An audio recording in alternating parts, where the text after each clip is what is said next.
Il est tout juste 19h sur Aloula et c'est le journal. À la une de l'actualité ce soir.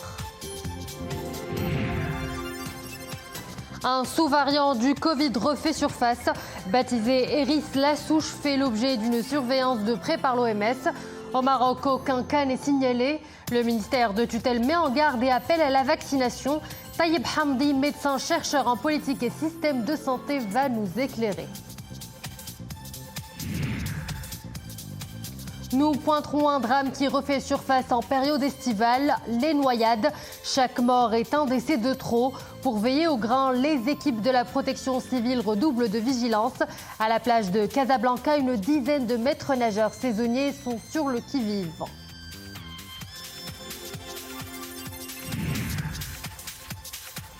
Dernière escale du journal Ayoun, la ville abrite la plus grande bibliothèque municipale du royaume.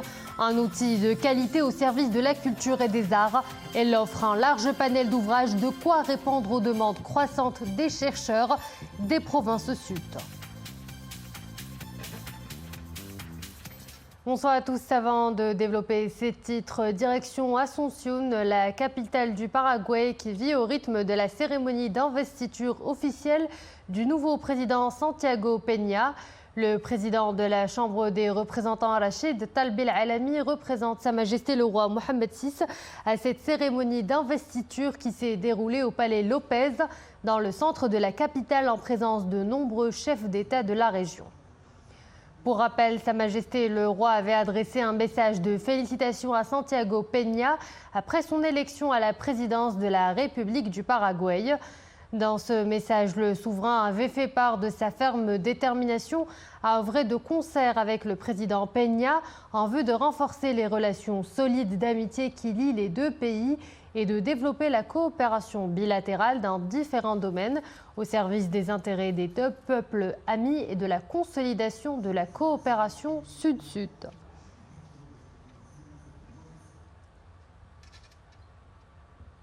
Un retour de l'épidémie du Covid est-il à craindre? Rien n'est moins sûr. Il a déjà un nom, Eris, un sous-variant d'Omicron. Une cinquantaine de pays ont déjà signalé des cas d'infection. Au Maroc, rassurez-vous, aucun cas n'a été enregistré, mais tout danger n'est pas à écarter.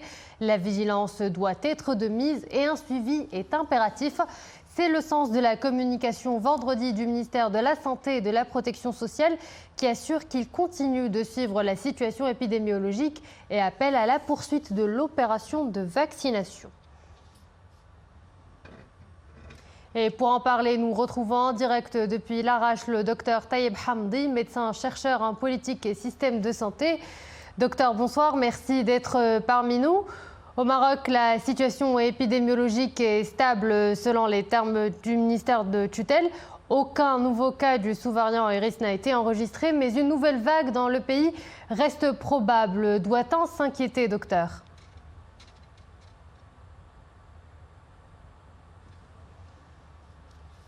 Il semble que nous faisons face à des problèmes de connexion. Nous reviendrons à Dr Hamdi dans quelques instants.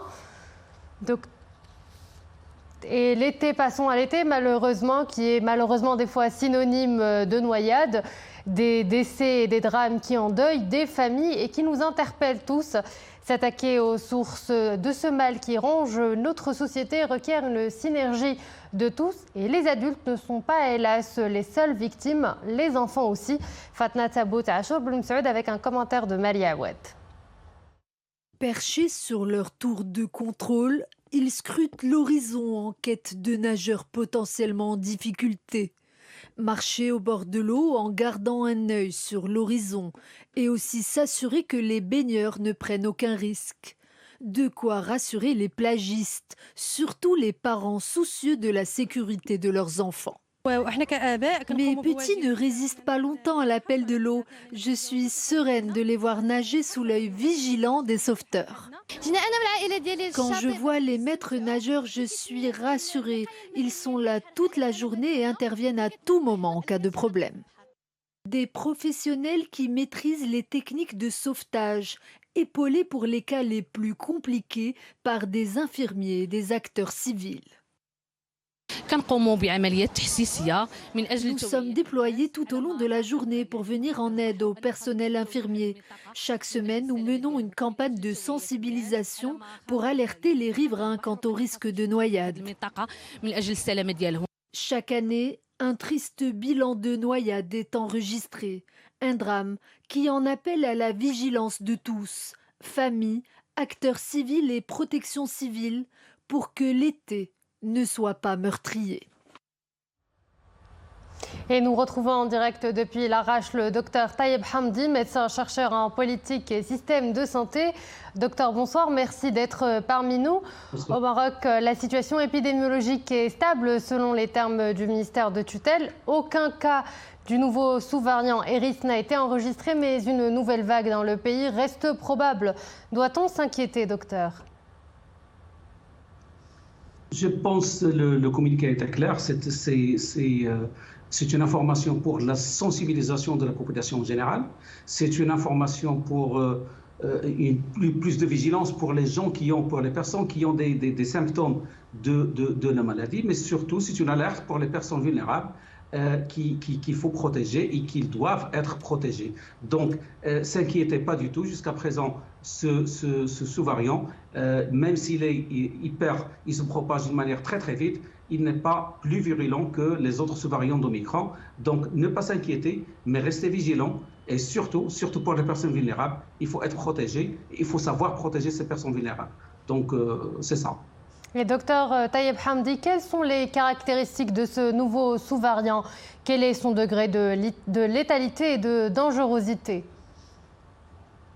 Voilà, donc d'abord, il faut rappeler que les symptômes de l'infection par ce nouveau sous-variant, ça reste la même chose, c'est-à-dire des maux de tête, de la fièvre, de la fatigue, maux de gorge. Donc, c'est des signes des symptômes qui sont banaux, mais nous sommes en période d'été, donc chaque personne qui a ces symptômes doit s'inquiéter et donc doit poser la question, doit se faire tester, ou du moins doit rester chez elle pour ne pas contaminer les autres et porter un masque s'il sort de chez elle. Maintenant, les autres caractéristiques, c'est un nouveau sous-variant qui se propage très très vite. D'ailleurs, il est en train de gagner du terrain un peu partout dans le monde, mais la virulence n'est pas plus élevée par rapport aux autres nouveaux sous-variants. On a constaté plus d'hospitalisations en Corée du Sud et au Japon, mais ça n'a pas été confirmé que c'est en relation avec ce nouveau sous-variant. Donc jusqu'à présent, l'OMS ne préconise pas de mesures spécifiques pour faire face à ce nouveau sous-variant.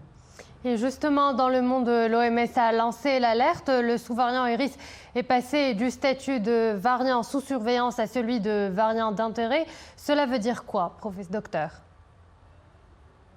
Ça veut dire maintenant, justement, c'est pourquoi l'OMS d'ailleurs, il a incité toutes les autorités de santé à travers le monde pour sensibiliser la population. Et sensibiliser la population, ça veut dire que les personnes, c'est un virus qui se propage très très vite. Donc nous sommes à la veille de l'automne où la propagation des virus se fait de plus en plus grande et donc il y aura peut-être des vaguelettes, peut-être des vagues au mois d'automne d'infection, mais ce sont surtout les personnes vulnérables, les personnes qui ont plus de 65 ans, les femmes enceintes, les maladies chroniques, les malades qui ont du diabète, obésité et autres, des cancers, des maladies immunitaires qui risquent les formes graves et des décès. Et donc, il faut qu'ils soient à jour de leur vaccination. Le fait d'être à jour, que l'OMS incite les gens à être à jour, et le ministère de la Santé, que ces personnes vulnérables soient à jour de leur vaccination, ce n'est pas parce qu'il y a un nouveau sous-variant.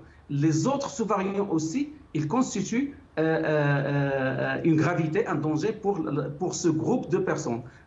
Donc, il faut rester pour ces personnes vulnérables, il faut se faire vacciner, il faut être à jour de sa vaccination, il faut être protégé. Et pour les autres personnes, ceux qui ont des symptômes, quand on a des symptômes, il faut se faire tester ou du moins rester chez soi et porter un masque. Donc, c'est le message.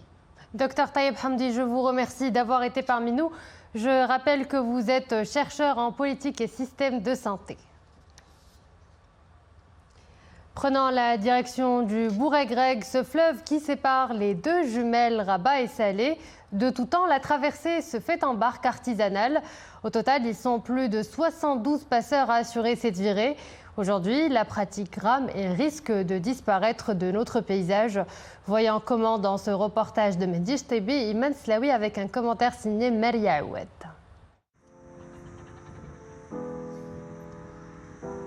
Ils font partie intégrante du paysage fluvial de Rabat et de Salé, et ce depuis l'époque des Almohades.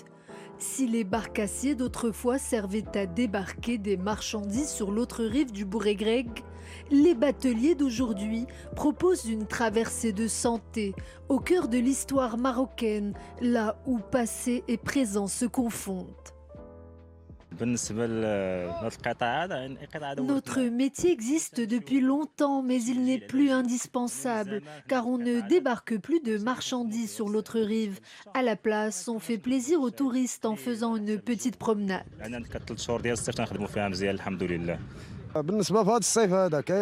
Les touristes étrangers adorent monter dans nos chaloupes et rejoindre l'autre rive à Salé. Nous nous adaptons aux désirs de nos clients, que voulez-vous? Nichés dans leurs petites chaloupes en bois, aux allures de gondole, les bateliers aiment offrir à leurs passagers, et pour une poignée de dirhams seulement, un souvenir mémorable au fil de l'eau.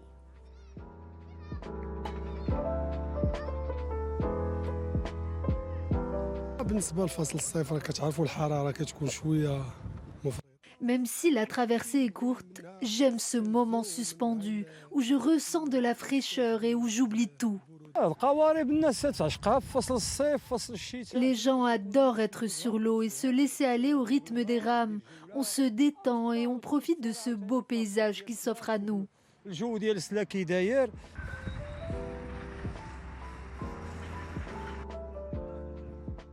Plus qu'un métier en voie de disparition, le batelier est une vocation et participe lui aussi à la mise en valeur du patrimoine historique de Rabat, ville lumière, capitale de la culture.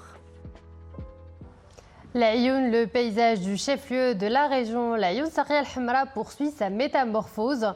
Parmi les chantiers de développement des provinces du Sud, les infrastructures culturelles occupent une place de choix. La ville peut désormais se targuer d'avoir sa propre médiathèque municipale, de quoi renforcer l'offre culturelle et intellectuelle dans nos provinces au Sud. Sur place, nous retrouvons Salk Boujdour et Zakaria Moukhin Billah. C'est le visage de la nouvelle médiathèque de l'Aïoun.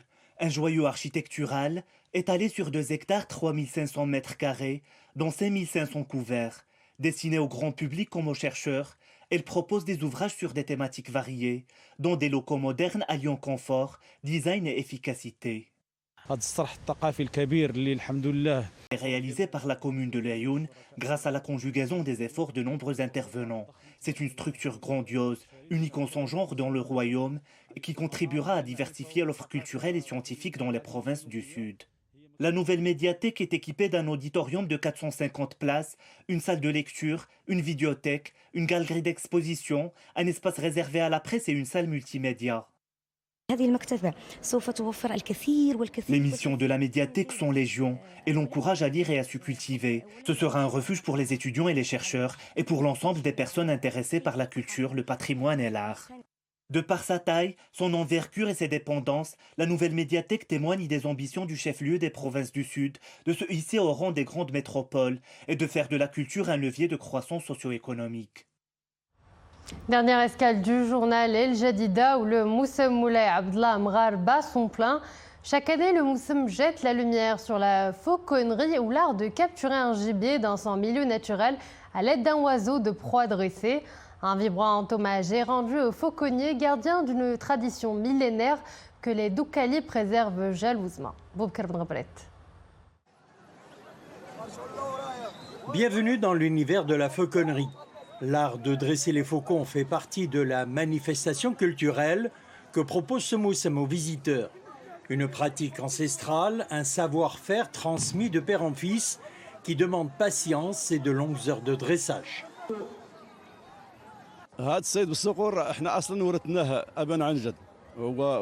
Ce sont nos parents et grands-parents qui nous ont appris cet art. Cette espèce est appelée faucon de Barbarie. Elle n'existe qu'au Maroc. Celui-ci n'a que 6 mois. Passé cet âge, le faucon, arrivé à l'âge adulte, chasse seul ses proies suite à une période d'entraînement de 2 semaines. Après le lâcher, le faucon peut soit partir dans la nature et ne jamais revenir, soit s'il a été bien dressé, il revient chez le fauconnier.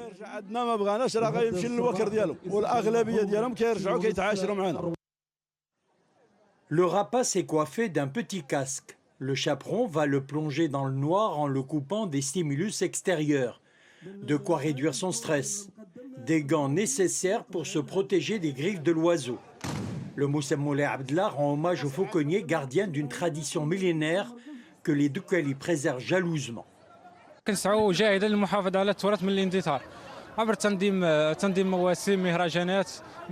Cette tradition des Doukala est à sauvegarder, un héritage que nous tenons à perpétuer à travers les moussem et les festivals. Nous veillons au grain pour transmettre cet art aux générations montantes. Nous œuvrons à sa promotion, sa protection et sa valorisation.